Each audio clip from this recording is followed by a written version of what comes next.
Hey everybody, this is Perch. When do you quit something? Well, hopefully soon with this channel, right? I mean, for me, I don't know. All right, it says, Dear Perch, I'm reaching out because I genuinely need your advice. My question is short. When do you just stop? I mean, when all the videos get used up, that's when you stop. Um, when your passion is, well, no, that's been gone a long time ago. No, okay, all right, I'll quit effing around and actually answer your mail. It says, first and foremost, my frustrations are with the big two. I use DC as my biggest example since they are my favorite. I had a messy experience with the New 52. I couldn't understand or fathom why we were kind of rebooting when I just started really getting into DC's continuity. It gave me the opportunity to hop off, even though I'd only been collecting for a few years at that point. I never read Court of Owls, Justice League, or other big titles until years later. I hope you got Wonder Woman in that mix. Anyway, I still maintain the Wonder Woman New 52 series is just a banger of a good series, and I enjoyed it. It is polarizing, though, and I've never understood. I can understand why people would just not care or love it. I have a hard time with why people hate it, and maybe that's a video for another time, but anyway. I didn't enjoy the direction or tone of most of the line and just doubled down on older stuff. Then came Rebirth. A fire was lit underneath me, and I couldn't get enough of DC. I now had this hope that my favorite characters would be treated better this time than before. However, somewhere around Dark Knight's Metal, things seemed to change. I enjoyed the event. It was fun and a nice filler, holding me over until Doomsday Clock would wrap up. But the unity that made Rebirth special was slowly fading away. I'm not pointing fingers at Didio, John, Snyder, King, or freaking Bendis. Freaking Bendis, whether it was making Wally West a killer, the bait and switch of Batman's wedding, aging up John Kent, shaking up Superman's marriage, or introducing the Batman Who Laughs. The tone after the event seemed to be regressing back to New 52 again. I feel like my trust had been broken for what was set up prior. Then comes Death Metal, which I think just fried my brain, followed by DC 5G Future State, followed by Dawn of DC, soon to be DC All In, and introducing another dark, edgier, alternate take. By the way, I do think it's a legit problem that is DC is facing, is that there's been just a lot of these, like, and now this, and now this, and now this, and now this. And a lot of them are like, this is the most dangerous take of all. There is that problem, for sure. Anyway, soon to be the Absolute Universe, which just sounds like the New 52. Again, the announcement just kind of broke me.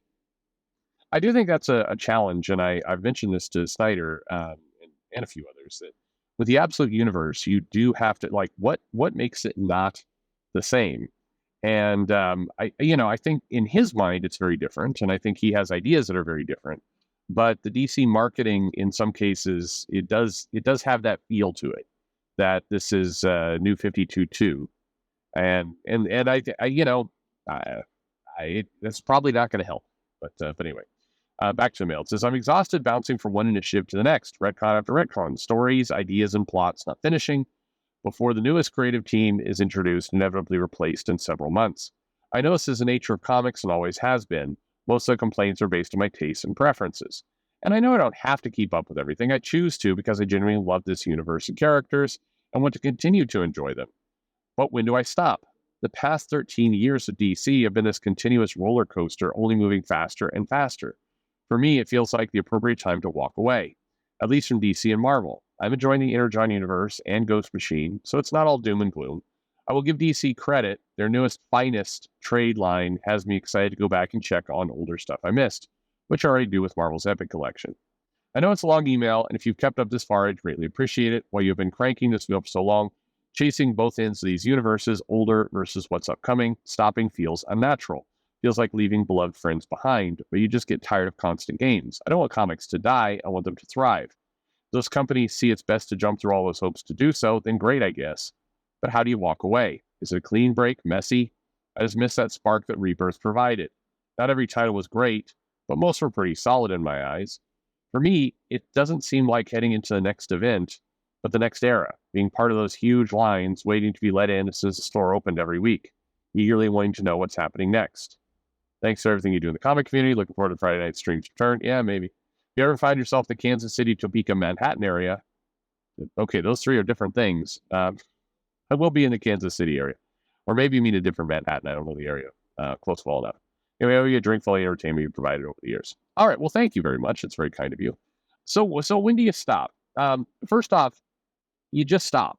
I think that there's been different times, and if you have certain titles you absolutely love, like let's say you love The Flash, then something that is good, and this is going to sound totally new agey and crappy, but you could do the basic cleanse where you just stop with, in this case, DC. You keep The Flash on your pull list, and just know that at the end of the year you're going to be paying $50 for a bunch of titles you're not reading, and just let it go for a while. Put your attention, like I said, to Energon, to Ghost Machine, other things, and cut cold turkey. That's the thing I've seen people enjoy the most. It's if you stay kind of one half foot in, those are the people that tend to get more pissed off because you see the potential, but it's not going near. It's not going near fast enough for a change. And so what winds up happening is you just get this, it feels like being teased, but not delivering on anything, even when the comics sometimes are improving, even when the line is maturing and getting better.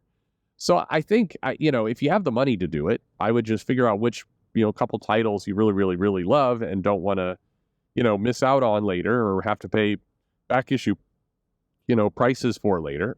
But keep those in your poll and just stop reading for a year or two. Just stop. Not all comics, but, the DC or Marvel, if that's where you are. And basically give your mind a rest from all this. I think what you describe, and I like the way you framed it up. This isn't somebody pissed off because there's too many gay characters in DC or whatever it happens to be. It's somebody who's just, it's the reboots and the recycles. And this is the thing that I think a lot of creators and editors have a huge blind spot to. They do not understand this dynamic on people. And it's like, well, but the reboots help bringing new readers in. Tom Brevoort was saying something along those lines, but it's not true. It's definitively not true. It doesn't bring new readers in. It doesn't recapture all the, we lose some old people, but more new people come in because we've rebooted or done an event or changed the universe, the era up, or all that kind of stuff. It doesn't do the things that they claim. It just tends to be attrition. And if you look at the sales and you look at kind of the longer trend, that's what happens. This is a myth. But in terms of you, the reader, because we're not worried about the publishers for a moment, there are a lot of, the big two are the big two. They'll be fine. But you as a reader, the best thing to do is just take a break. Take a hard break from that stuff and don't read for a while. And what will happen is a few things. It'll get you out of this constant just irritation that the stories are going in the wrong direction. It will allow the comics to build up a couple runs that were good. Like I said, the New 52, I like the Wonder Woman run. I like classic Wonder Woman as well. So it wasn't like, this was a bold new take on the character and I've never liked her before. I like that. I didn't like the Superman runs. They weren't for me. Either the Morrison one, which just didn't take. The Court of Owls, I thought was a good storyline. Some of those were better than others in that one. So there's a lot of stuff kind of around the mix. But what happens is when you take this break, you get out of the monthly cycle of frustration. You allow a year, 2 years of comics to build up, and then you can go back and kind of pick and choose what you're going to invest your time into, and you can pick just the very best runs that are there. It'll help reignite that spark and give you some perspective on what's there. That would be my recommendation for you. I hear you with one element of, Rebirth was meant to be this, hey, we're going to go back to classic tales, and it was a marketing campaign. People talk about it like it was a big mea culpa on the publisher side, and it was a realization that they'd gone wrong and everything else. And to that, major credit to Jeff Johns for selling it like that was true. But it was a marketing effort. Fundamentally, that's all it was. And it worked for a period of time. But then you're right, around like the conclusion of Death Metal, and you got a lot going on around that time period, which felt all over the place. When I say all over the place, it's like, let's age up John Kent. Let's abort Batman's wedding. There were a lot of moves that were made that felt a lot like bait and switch with the fans, which was exactly what Rebirth was supposed to not be. And I think DC lost a lot of goodwill during that time period, just, of kind of how people just got frustrated, frankly, with where the comics were going. And it was a feeling of, you got me back in, and then you proceeded to, tell me we were going to get this story and then not deliver it. We're going to do the thing with Wally West. I still think that Tom King largely was let off fairly easy, given that he was at the epicenter of several of these, aggressive bait and switch with the fans. And if you look at Heroes in Crisis, you look at the Batman wedding, you look at kind of what happened, the way the Mr. Miracle series played out, the way that the Adam Strange played out. A lot of that was really, to me, felt more like teasing the fans, like, hey, we're going to give you this story, but we're going to make it terrible just for you. I mean, there was an air to it that just, again, felt like the opposite of that campaign. I mentioned this to some creators, and it's like, my brother Tom King, he's a good guy. Okay, fine. But these stories really had the tone of, figuring out what the fans want, and then figuring out a way to just give them the opposite of that and just kind of laugh at the reaction. That's how it came across. May not have been what was intended. Certainly may not have been what people had in mind. But in a lot of cases, what you have in mind isn't what happens. It's you could want something, but then how it lands is different. And that's, it's tough. Anyway, that's what I would recommend for you. The one piece of advice is, if you just kind of slowly kind of wean yourself off, it tends to make people more annoyed than anything else. So I wouldn't, but it's totally up to you. Anyway, thank you very much, Mel. Thanks for listening to the show for such a long time, and thanks for listening.